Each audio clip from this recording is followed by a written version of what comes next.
Bismillahirrahmanirrahim. Assalamualaikum warahmatullahi ta'ala wabarakatuh. Now let's continue with the part 3 of this lecture. We are looking at the communication competence in workplace.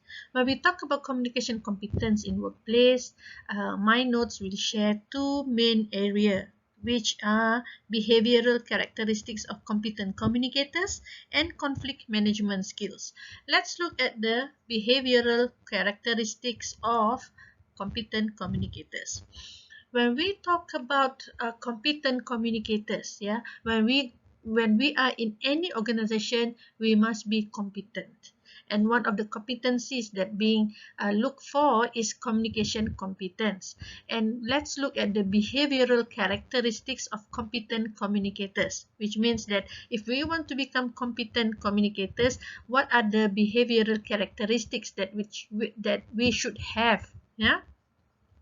First one is the immediacy. Immediacy is psychological closeness, meaning that to be a competent communicator, you must have immediacy, meaning that you must know how to use the verbal and non-verbal, especially non-verbal communication to make people feel close to you. You know, not physically close, but psychological close.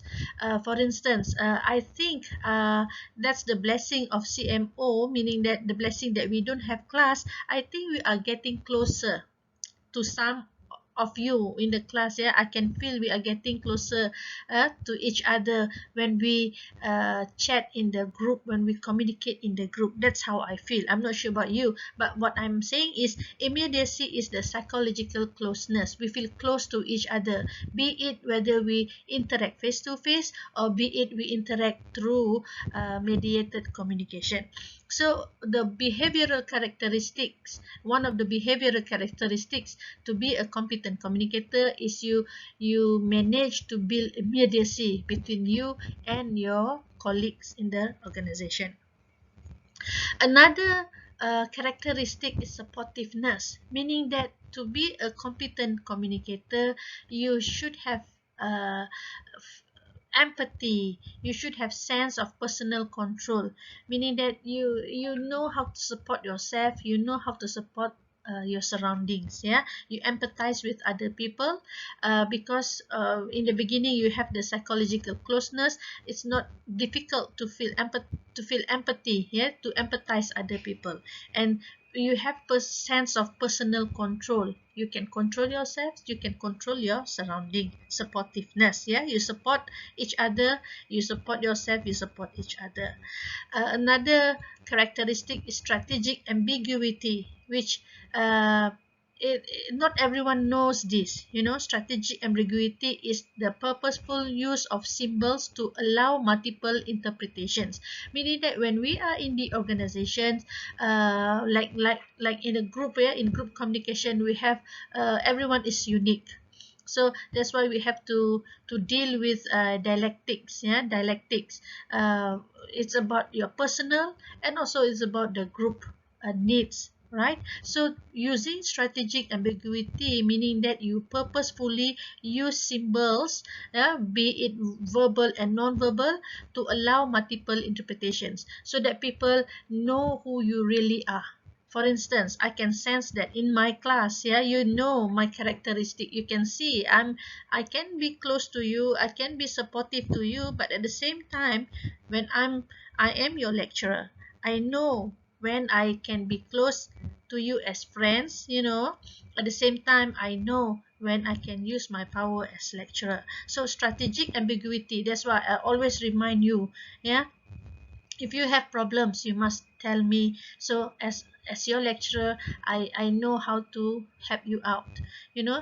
But when we are close, when we are good to each other, it doesn't mean that I can cross the boundary or you can cross the boundary. No. So strategic ambiguity is you make people wonder about yourself. You know, you can see someone this from one side, but at the same time you can also make people see you from the other side. For instance, I remind you that I might be you might think that I'm understanding. You might think that I'm supportive and whatnot, but at the same time, you should know that I'm such a strict person in a way, especially when I do my markings.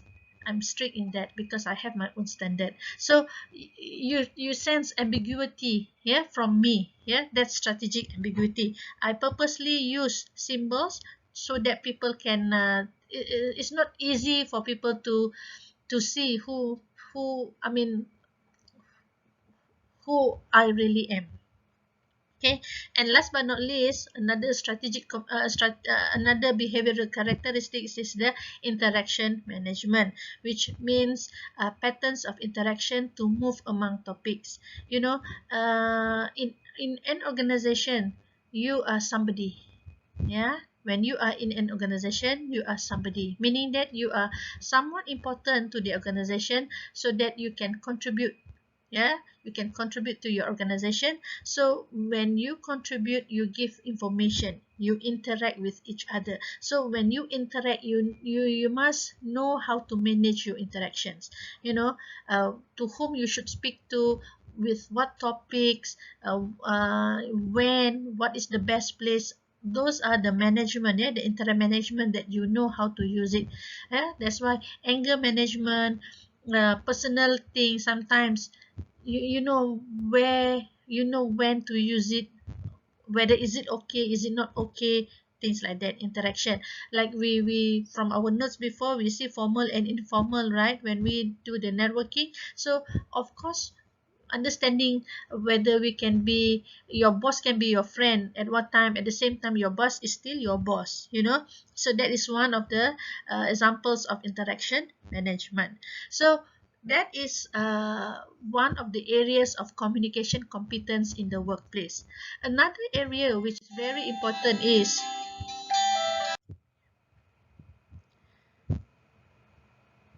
right, another communication competence in workplace is conflict management skills.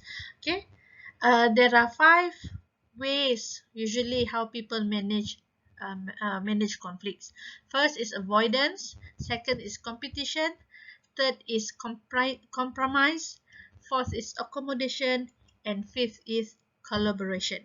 Let's look what are the skills. First is avoidance. Sometimes when you face conflict in an organization, you avoid it. It's best for you to avoid. Or maybe it's best for you to compete, meaning that conflict is seen as a battle with a winner and a loser. Yeah, when you have someone who is who see conflict as competition, so you have to be ready, because this person sees competition, conflict as a battle, whether you win or he wins, for instance. So some people, when they face when they face conflict, they compromise. Compromise is willingness to negotiate and lose some of your position if the other party is willing to do the same, meaning that, okay, between you and your boss, for instance, you can compromise. He wins, you win as well. That is compromise. Accommodation is where, when you face a conflict but you put aside your views in favor of the others. Dalam bahasa Melayu kita kata orang tu mengalah. Yeah, so mengalah. Kadang-kadang dalam sometimes in our organization, yeah, when we face conflict, maybe our boss will accommodate us, or maybe we will accommodate to our boss needs, for instance. So there is a win-lose, yeah, the win-lose situation there. You might want to be you might want to lose that conflict, or maybe you want to win that conflict. So that is accommodation, where you put aside your views in favors of the others. When you put aside your views, meaning that you are the losing part. Okay, and last but not least is the collaboration. Collaboration is the thoughtful negotiation and reasoned compromise, meaning that you collaborate. Maybe you have a problem, maybe you have a conflict with your boss, for instance, but when you collaborate, you compromise. Yeah, we collaborate, you compromise, meaning that at the end of the day, you work together, you collaborate to fulfill your needs. At the same time, your boss also collaborates to fulfill his needs. So these are the 5 management skills that people use when they are in the organization, and knowing how to use these skills is one of the competencies in workplace. Let's look at the chart here. Yeah, the graph here, it shows that when we talk about managing conflicts, it's about being assertiveness and cooperativeness. Assertiveness is you want to get for yourself. Cooperativeness meaning that you work together among each other. So when you say avoidance, low of assertiveness and low of cooperativeness. When you avoid, yeah, when you choose to avoid, meaning that you are not assertive, at the same time you are not cooperative.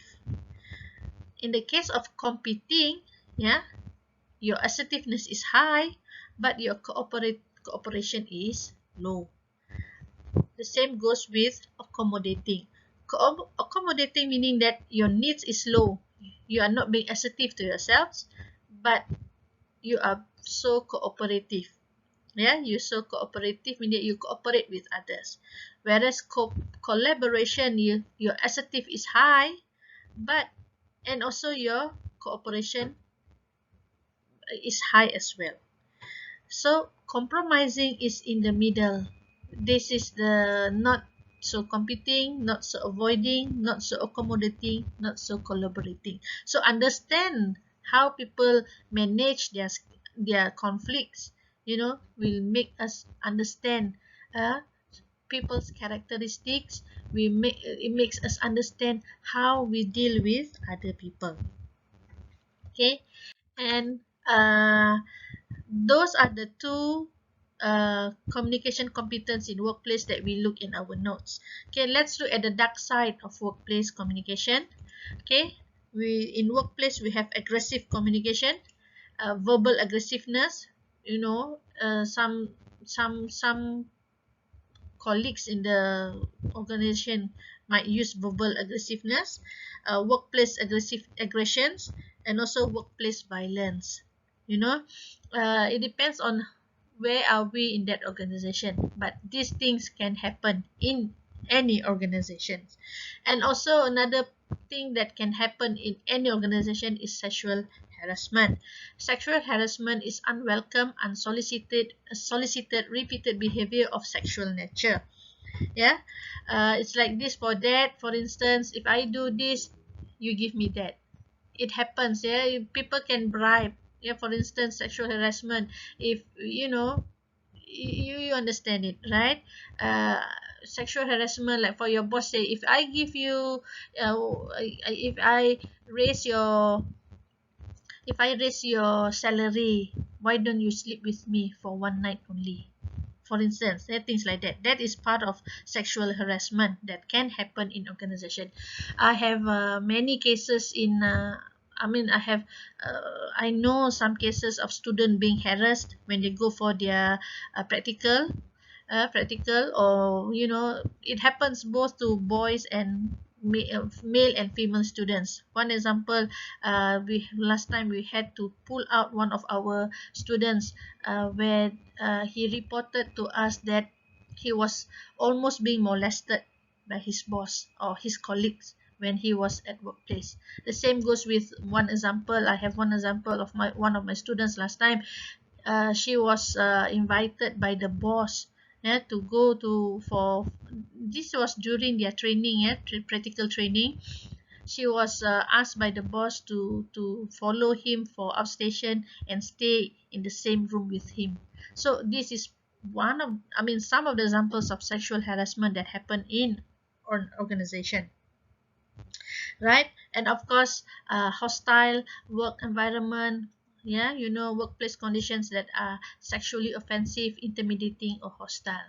So when we choose an organization, these are some of the things that we should consider, looking at the nature of the work, whether we can easily be exposed to some things that are not not positive to us.